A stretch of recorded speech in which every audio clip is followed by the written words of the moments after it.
Assalamualaikum warahmatullahi wabarakatuh.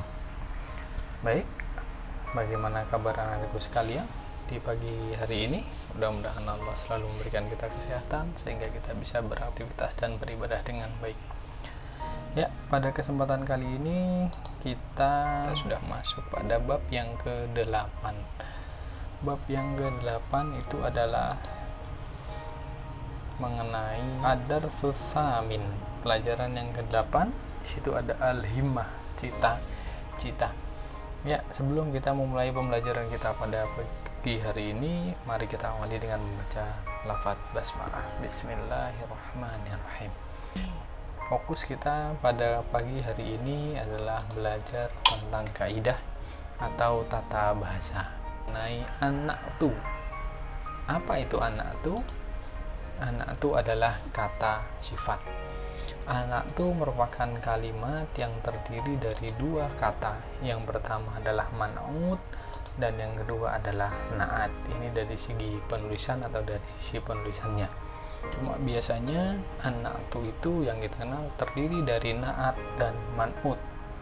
Tapi kalau dari segi tulisan, man'utnya terlebih dahulu, kemudian baru na'atnya. Apa itu man'ut? Man'ut adalah kata yang disifati. Kemudian apa itu na'at? Na'at itu adalah kata sifat itu sendiri. Sekarang kita lihat contohnya. Musawwiratun munjizatun. Musawwiratun adalah man'ut, munjizatun adalah na'at. Musawwiratun itu berarti fotografer, munjizatun teliti. Jadi seorang fotografer itu teliti. Sekarang kita lihat ciri-ciri dari na'at itu sendiri atau ciri-ciri dari anak itu sendiri. Ada di slide yang selanjutnya. Ya. Anak tu atau na'at itu adalah romantis dan seia sekata. Jadi di sini bisa dibilang ciri-ciri dari na'at itu adalah romantis dan seia sekata. Kenapa dia dikatakan romantis? Karena dia selalu berdua, tidak bisa dipisahkan oleh huruf atof, wawu contohnya, atau huruf jar seperti bi, li, ka, dan sebagainya. Kenapa dia seias kata? Seias kata karena apabila na'at dan man'ut itu dari sisi yang pertama dari jenis kelaminnya, kalau dia termasuk kelompok mudzakkar untuk man'utnya, maka na'atnya pun harus berbentuk mudzakkar. Apabila man'utnya berbentuk muannas atau perempuan, maka na'atnya pun harus berjenis perempuan atau muannas. Kemudian dari sisi ma'rifat dan nakirohnya pun harus seias kata. Apa itu ma'rifat?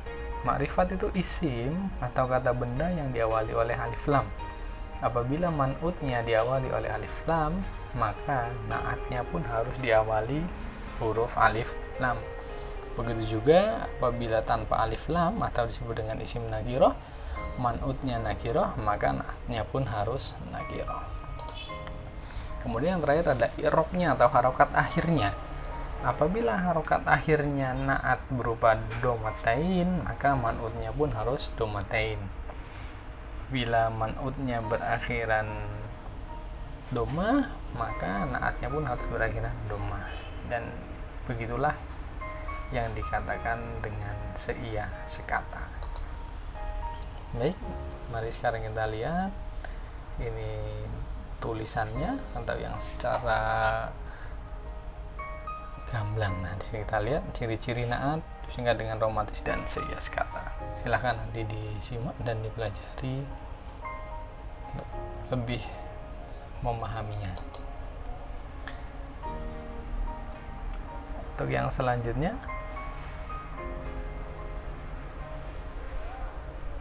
kita lihat contohnya. Di sini ada dua, nakiroh, ma'rifat. Ini yang dikatakan tadi seias kata. Apabila jenis kelaminnya atau kelompok kata mudzakkar atau muannas, man'utnya dan na'atnya harus sama. Contohnya mumarridatun mukhlisatun. sohafiyatun zakiyatun, musawwirun munjizun, mumaridun mukhlisun. Yang berakhir tak marbutoh ini adalah kelompok kata perempuan. Apabila naatnya perempuan atau muannas, maka man'ut harus muannas dan perempuan. Begitu juga sebaliknya, kalau musawwirun ini adalah laki-laki, man'utnya, maka naatnya pun harus munjizatun. Kemudian dari sisi ma'rifat dan nakirohnya, sekarang kita lihat, kalau man'utnya berawalan alif lam, maka naat pun harus berawalan alif lam. Kalau man'utnya tanpa alif lam atau nakiroh, maka naatnya pun harus tanpa alif lam. Dan ciri yang berikutnya adalah berharokat akhir sama. Kalau man'utnya domatain, maka naat pun harus domatain. Kalau man'utnya doma, maka naatnya pun harus doma. Baik anak-anak sekalian, mudah-mudahan bisa dipahami penjelasan tentang naat. Mungkin itu yang bisa disampaikan kaitannya dengan pembelajaran kita pada kesempatan pagi hari ini. Mari sama-sama kita akhiri dengan membaca hamdalah. Alhamdulillahirabbil alamin.